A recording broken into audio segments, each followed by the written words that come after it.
hemos estado estudiando la aplicación de las ecuaciones diferenciales básicas a tres casos en particular, que corresponde al flujo entre placas largas paralelas, cilindros concéntricos y dentro de tuberías. En particular, estuvimos viendo cómo se comporta un flujo tipo laminar, ya que, como les comenté la clase pasada, los desarrollos que realizamos solo eran válidos para flujos de este tipo,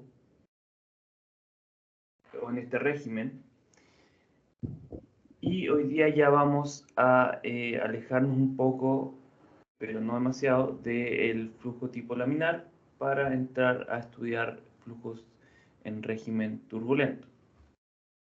Entonces, aquí vamos a recordar un poco acerca de lo que les comenté al inicio de este capítulo sobre el tipo o qué significaba que un flujo fuera o estuviera en el régimen turbulento. Y aquí recordemos que para este tipo de flujo, contrario al flujo laminar, teníamos que las trayectorias que seguían nuestras partículas eran caóticas y mostraban un comportamiento circular y también mostraban un comportamiento circular que se conoce como torbellino. Aquí también les mencioné que para un punto específico de nuestro sistema, si medíamos la velocidad a lo largo del tiempo, íbamos a ver que esta iba variando, ya que, como les mencioné también, en este tipo de flujo la trayectoria es transiente, igual que la velocidad. Entonces, para un caso en particular, por ejemplo, podríamos tener una variación de la velocidad con respecto al tiempo para un punto x0, tal como presento en esta figura. También les comenté de que en este tipo de flujo un acercamiento común correspondía a definir una velocidad promedio, la cual se medía y se calculaba en base a mediciones a lo largo de cierta cantidad de tiempo y se promediaba, y que la velocidad local instantánea iba a ser una función de esta velocidad promedio más una fluctuación que va a estar dada por este término. Bien, esta fluctuación, si lo vemos en este gráfico, podríamos considerar de que teniendo esta línea central representando nuestra velocidad promedio, la fluctuación sería algo como esto. Tendríamos que esta diferencia de altura que existiría entre la velocidad para un tiempo específico va a ser nuestra fluctuación. Esto es solamente para que tengan un poco más claro a qué se refiere este tema de variación con respecto a la fluctuación. Perdón, fluctuación, variación debido a una fluctuación. Bien, también ir volviendo sobre esto, habíamos definido de que la velocidad promedio va a corresponder a un promedio temporal. Bien, ahora es importante notar de que la fluctuación va a tener un valor promedio igual a cero, ya que como habíamos definido que nuestra velocidad promedio va a ser el promedio de todas nuestras velocidades, por supuesto, si vamos a tener que en total esta fluctuación debe ser igual a cero, lo cual quizás es un poco más fácil al considerar esta expresión. Lo que sí, la media cuadrática de esta fluctuación no va a tener un valor nulo. Tal vez aquí. Esto es importante porque, como vamos a ver más adelante, media cuadrática va a tomar un valor importante, un rol importante cuando definamos o describamos nuestro flujo. De igual forma, vamos a tener que otras medias que corresponden al producto entre dos fluctuaciones. Y en este caso les presento, por ejemplo, una velocidad, la fluctuación de una velocidad en X y la fluctuación de una presión, que corresponde, por supuesto, a la presión del fluido en el punto. Vamos a tener de que esta media de producto tampoco va a tener un valor nulo. Basándonos en estas definiciones, podemos reescribir nuestras ecuaciones básicas, las cuales, recordemos, siguen ciertas suposiciones que pudieran no ser compatibles, o al menos desde un punto de vista un poco más macroscópico, con lo que corresponde a nuestro flujo turbulento. Entonces, si reescribimos estas ecuaciones, y aquí lo único que se hace es reemplazar los términos correspondientes, por ejemplo, la velocidad x por Bx es igual a B más su fluctuación, vamos a llegar a estas expresiones. La ecuación de continuidad, como pueden ver, no varía mucho. Lo único es que tenemos que considerar de que estas va a corresponder a una diferencial de la velocidad promedio. Y por supuesto no está incluida el tema de la fluctuación. En cambio, vamos a observar de que la ecuación de momentum sí ya va a observar un cambio más importante. Entonces, por ejemplo, aquí tenemos de que la variación de la presión se mantiene como la variación de la diferencial de la presión de promedio, pero aquí ya nos encontramos con otros términos donde, por ejemplo, ya aquí hablamos de la media cuadrática de la fluctuación de la velocidad.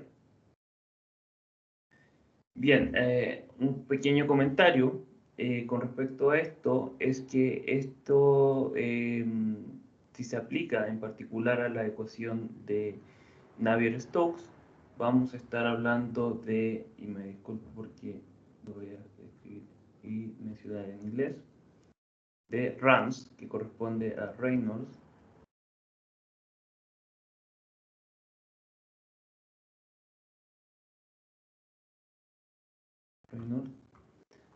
Average,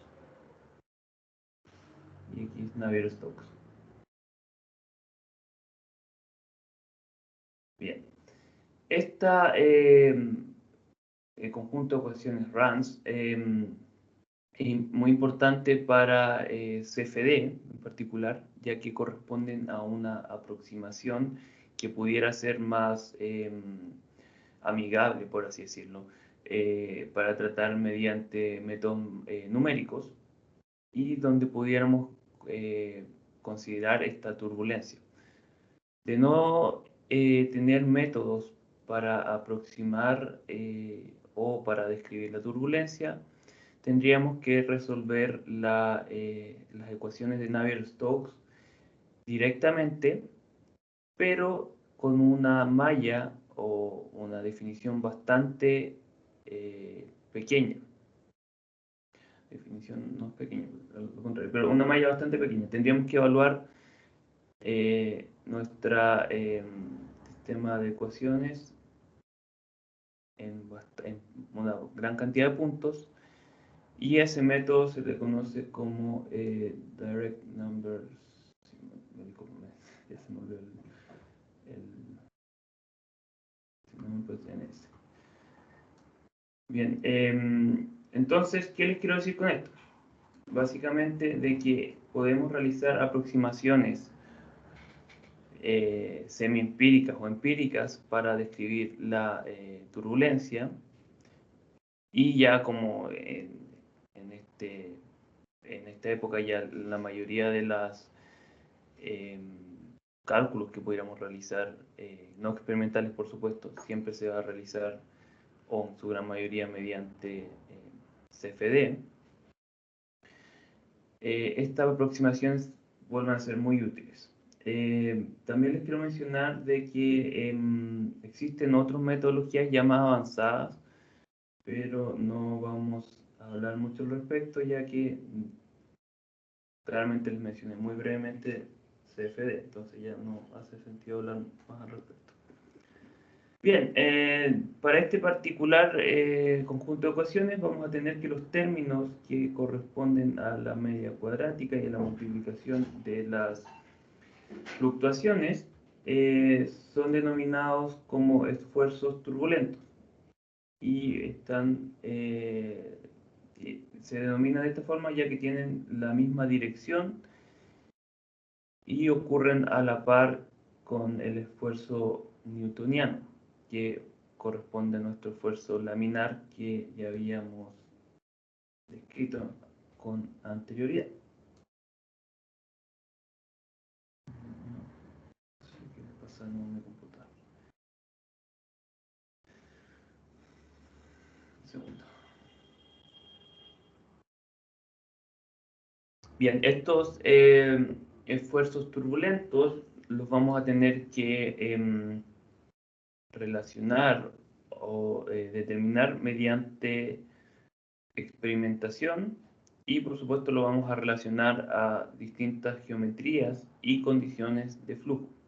Entonces vamos a tener distintos esfuerzos volumétricos, turbulentos, dependiendo del caso en el que estemos trabajando. Ahora, si tenemos un caso donde nuestra dirección Y domina, y les voy a mostrar el gráfico después para que no queden,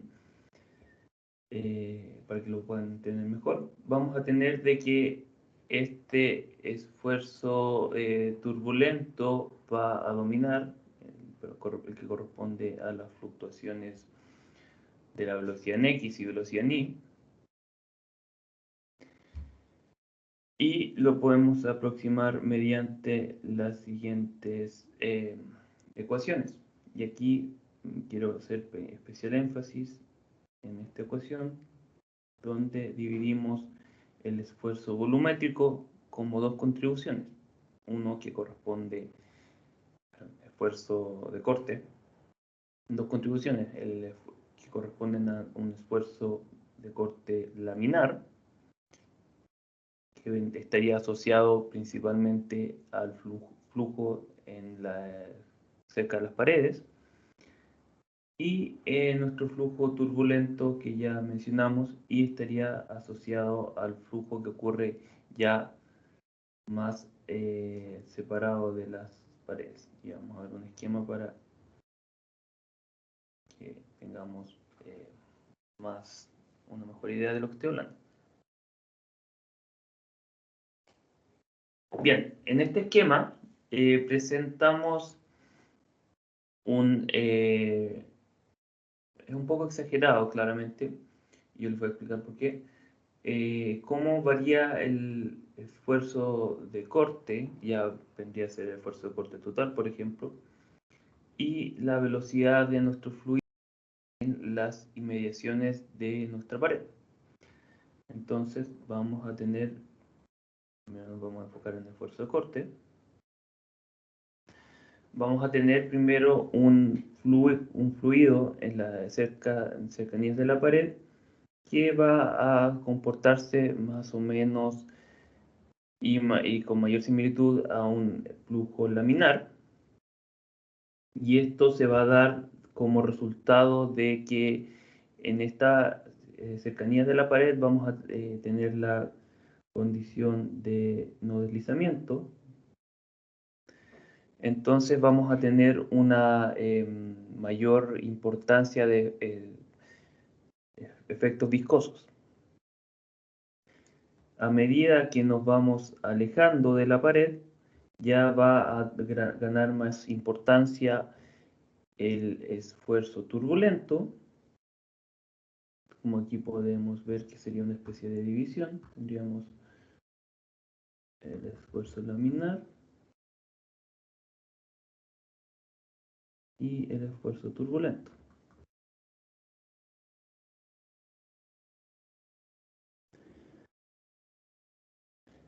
Aquí es importante notar de que de igual forma como que a medida que nos alejamos de la pared, el esfuerzo laminar, o que correspondería a los esfuerzos viscosos newtonianos, se vuelven menos importantes. De forma contraria, el esfuerzo turbulento, a medida que nos acercamos a la pared, se vuelven menos importantes.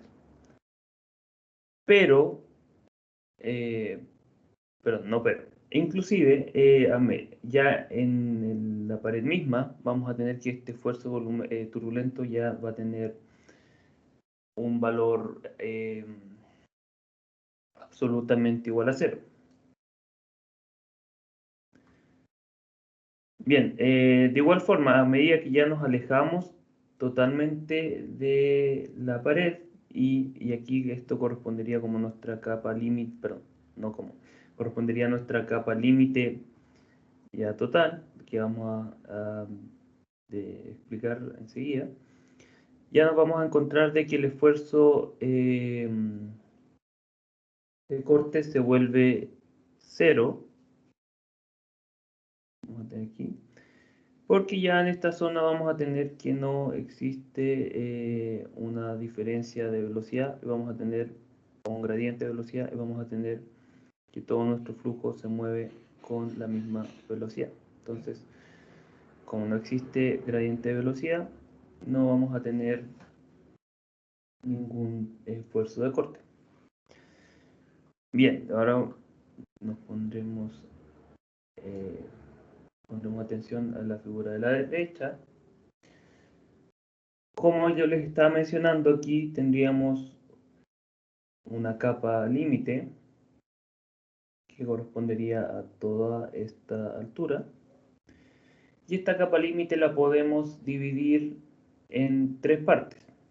Primero, una capa viscosa, donde nuestro fluido se comporta principalmente como fluido newtoniano, por lo que ya les expliqué, que cerca de la pared dominan efectos viscosos. Vamos a tener una capa turbulenta externa, que corresponde ya a un flujo que ya se comporta más como un flujo turbulento. Y de manera intermedia vamos a tener una capa de solapamiento, donde ya nuestro flujo se comporta como una mezcla de estas dos capas. Bien, el perfil de velocidad de este flujo ya más turbulento va a tener una forma aproximadamente así, donde tenemos un aumento ya más rápido de la velocidad cerca de la capa viscosa. A medida que nos alejamos, la velocidad va aumentando, perdón, nos alejamos de la pared, la velocidad va aumentando rápidamente. Vamos después a tener una pequeña desaceleración de este aumento, y ya en la capa turbulenta la velocidad debiera ser más plana. Bien, esto también se condice con lo que estudiamos o mencionamos del flujo, perdón, del esfuerzo de corte. O sea, tenemos aquí un esfuerzo de corte laminar que ya es mayor, y en total el esfuerzo de corte es mayor. Y aquí vamos a recordar como una pequeña aproximación. Aquí recuerden de que estamos trabajando también con flujo turbulento, por lo que esta expresión no es completamente válida, pero para que se den cuenta, tenemos un aumento rápido de la velocidad, ya que sabemos que el esfuerzo de corte es proporcional a este término que corresponde al gradiente de velocidad. Por supuesto, la viscosidad se va a mantener constante. Entonces, a medida de que tau aumenta, este término que corresponde al gradiente de velocidad también lo va a hacer. Si tau disminuye, por supuesto, también nuestro gradiente de velocidad va a disminuir. Y eso es lo que vamos a ver en esta zona, donde nuestro tau va disminuyendo. De esta forma, también nuestro gradiente de velocidad o esta variación que existiría también disminuye. Bien, aquí me faltó mencionarles de que este dibujo es exagerado, ya que la capa que corresponde a la capa viscosa está un poco exagerada en tamaño, debía ser menor, pero simplemente para que podamos distinguirla del resto de las capas. Bien, como estamos ya estudiando casos particulares, y en este caso correspondería al flujo en tuberías, por supuesto nos interesa conocer cómo se comporta un flujo turbulento dentro de este tipo de sistemas. En particular, aquí yo les quiero mencionar de que este flujo o perfil de velocidad se puede aproximar mediante esta ley de potencias. Y esto es solo una aproximación semi-empírica, no describe de manera exacta nuestro flujo, pero es una aproximación bastante útil y que vamos a ver cómo podríamos representar nuestro flujo en base a esta. Bien, en esta ley de potencia vamos a tener de que nuestra velocidad promedio temporal, la cual puede variar con i, y lo va a hacer, se puede calcular en base a la velocidad máxima u en el centro del canal, y esta velocidad máxima la va a corresponder con la velocidad, por ejemplo, de el flujo laminar. Y además vamos a tener, por supuesto, nuestro término que corresponde a la potencia. Aquí tenemos una subtracción de 1 y la razón de R sobre R. Y nuestra potencia va a corresponder a 1 dividido por N. Bien, aquí me gustaría mencionarles de que esta ecuación es adimensional, para que vayamos recordando un poco lo que hicimos en el capítulo pasado. Tenemos un término de velocidad partido por velocidad, donde tenemos por supuesto que su dimensión es igual a 1. Y tenemos este término que, por supuesto, el término 1 no tiene dimensiones y R sobre R dimensión 1 no tiene dimensiones. Bien, el término n, y esto nuevamente se realiza en base o se calculó en base a experimentación, es un término que varía con el número de Reynolds, y este se puede aproximar mediante esta expresión. Ahora, ¿qué importancia tiene que varíe con el número de Reynolds? Que claramente nuestro perfil de velocidad también va a variar con este número, ya que por supuesto este es un dato de entrada para esta expresión. Bueno, esta expresión es solo válida para Reynolds mayores a 20.000. Bueno, veamos un pequeño gráfico de cómo va a ir variando nuestro perfil de velocidad con el número de Reynolds. Tenemos, y por motivos simplemente de comparación, el perfil de velocidad que corresponde al flujo laminar. Aquí recordemos que es un perfil parabólico. Noten aquí también de que las coordenadas corresponden a la velocidad en la dirección X para el flujo, dividido por la velocidad máxima en el centro del canal, o la velocidad máxima que corresponde a la velocidad en el centro del canal. Para flujo turbulento, por supuesto, aquí tendríamos que corresponder a la velocidad promedio. Y las ordenadas corresponden a la razón del radio o la dirección radial con respecto al radio de la tubería. Entonces tenemos un gráfico que pudiéramos extender a distintos casos, simplemente considerando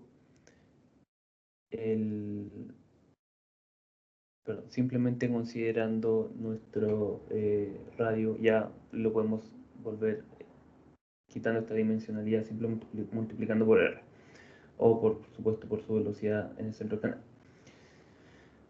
Bueno, con respecto al perfil de velocidad de flujo turbulento, vamos a tener de que claramente cerca de la pared un rápido aumento, como ya les había mencionado, y a medida que nos acercamos a el centro del canal, este perfil se vuelve cada vez más plano. En teoría, este perfil debiera ser aún más plano, pero estas curvas que les presento son curvas que corresponden a esta ley de potencia, la cual, como ya les había dicho, es simplemente una aproximación. Bueno, a medida que aumenta el número de Reynolds, vamos a tener de que la tubería, disculpe, vamos a tener de que el perfil se vuelve cada vez más plano, el aumento de velocidad va a ser más rápido cerca de la pared y se vuelve más plano en el centro. Entonces ahí ya tenemos de que una característica importante del flujo turbulento, o sea, son generalmente planos en el centro y tenemos un rápido aumento cerca de la pared. Bien, aquí me gustaría nuevamente, me gustaría comentarles de que estas curvas corresponden a el caso donde tenemos un tubo liso, ya que el perfil de velocidad es sabido que varía con la rugosidad del canal. Entonces la expresión anterior, que es simplemente una simplificación solo para tubo liso, aquí debiéramos incluir un término que corresponde ya a la rugosidad. Pero va a escapar los motivos del curso, simplemente no lo vamos a explicar, sino vamos a confundirlos. Bien, entonces ya habiendo explicado un poco acerca de la turbulencia y cómo se pudiera comportar, vamos a estudiar flujos ya con un enfoque más práctico. Y para esto vamos a volver sobre el capítulo de relaciones integrales, en particular la ecuación de la energía. Y a partir de esta ecuación de energía vamos a ir estudiando casos particulares y vamos a ir viendo cómo se va comportando nuestro flujo dentro de tuberías o sistemas de tuberías. Bueno, aquí yo les quiero recordar un poco acerca de esta ecuación. Tenemos una ecuación bastante similar a la ecuación de Bernoulli. Tenemos nuestra carga de presión, nuestra carga de velocidad, nuestra carga de elevación. Y además tenemos un grupo de términos que corresponde a las alturas o las cargas que se pudieran generar o perder. De ahí el término pérdidas de carga, que vamos a hablar bastante en el capítulo. Y estas cargas van a tener distintas fuentes. Tenemos una pérdida de carga por fricción, un aumento de la carga debido a la acción de bombas y de igual forma carga que se retira del sistema debido a la acción de turbina.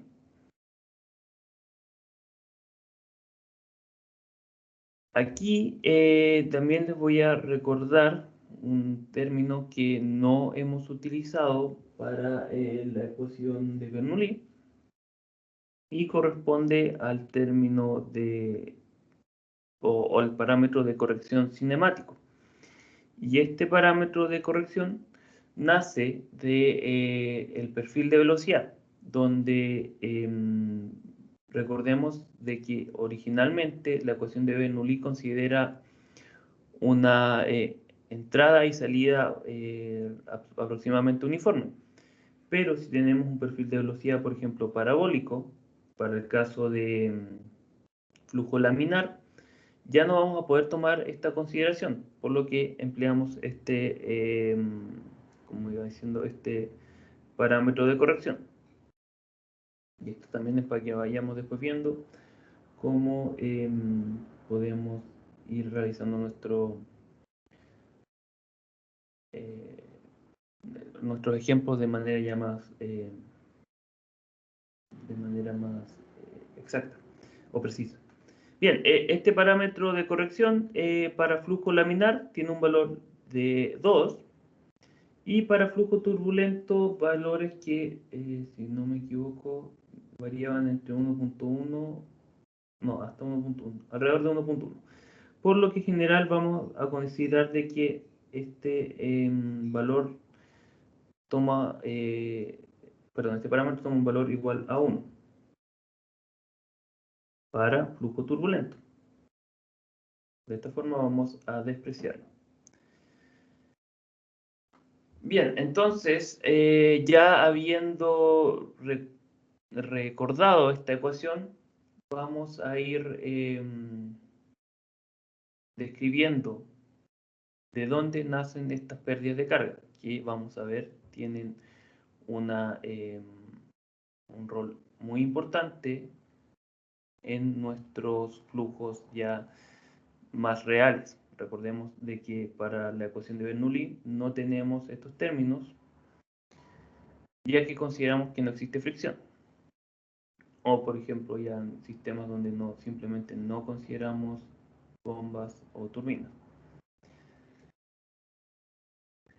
Bueno, aquí las pérdidas de fricción las vamos a dividir en dos contribuciones. La primera corresponde a las pérdidas de carga mayores. Y estas pérdidas de carga mayores van a estar asociados a efectos friccionales en tuberías de área constante. Es decir, vamos a considerar, por ejemplo, una tubería larga. Vamos a hacer un pequeño esquema. Una tubería, una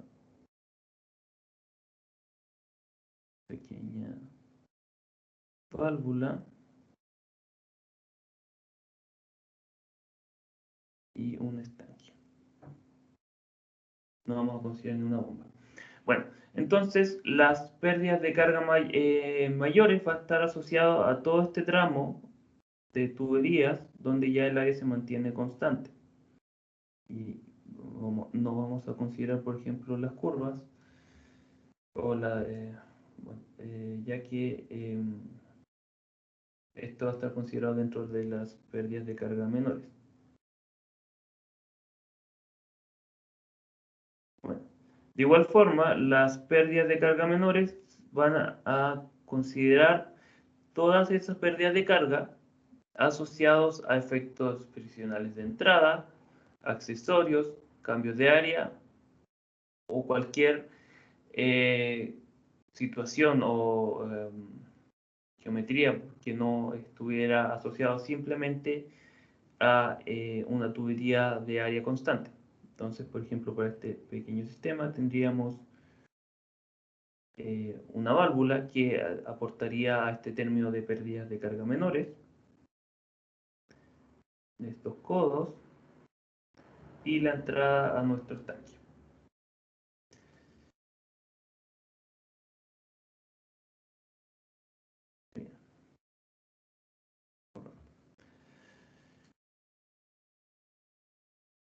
Bueno, entonces, es claro de que lo que tenemos que hacer de ahora, y que vamos a ver continuando durante esta clase y las siguientes, es ir definiendo cómo se calculan estos términos. Y hoy día o en esta clase en particular, vamos a partir por las pérdidas de carga mayores. Bien, consideremos primero, no sé en qué, vamos a hacer un pequeño receso, 10 minutos. Voy a dejar de grabar.